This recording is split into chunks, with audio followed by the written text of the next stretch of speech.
Hello friends, నమస్తే. ఇప్పటికీ 70+ students అవ్వడం వల్ల మీకు చిన్న స్టోరీ అనేది మీతో షేర్ చేసుకుంటాను.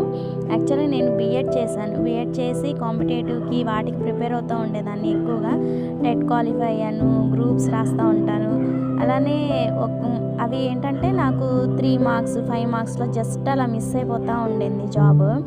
అయితే అది అట్లా మిస్ అవ్వటం ఎంత పెయిన్గా ఉంటుందో ప్రిపేర్ అయ్యే వాళ్ళకే తెలుస్తుంది. సరే, ఆ పెయిన్ నుంచి కొంచెమన్నా మనకి రిలీఫ్ ఉండాలని చెప్పేసి మొన్న సెప్టెంబర్లో ఈ ప్లీటింగ్ అనేది స్టార్ట్ చేశాను. ఇది నాకు చాలా ఇష్టం అన్నమాట. ఎప్పటి నుంచో స్టార్ట్ చేద్దాం అనుకుంటున్నాను. ఇప్పుడు ఇట్లాగా స్టార్ట్ చేశాను. స్టార్ట్ చేసినప్పటి నుంచి ఇప్పటికీ 70+ ఇంట్లో ఉండి చిన్నగా ఇలా గ్రో అవుతున్నా అనమాట. కానీ ఈ ప్రొవిషన్ నాకు చాలా చాలా హ్యాపీగా అనిపించింది. మీ స్టోరీ కూడా కామెంట్లో మెన్షన్ చేయండి. నచ్చితే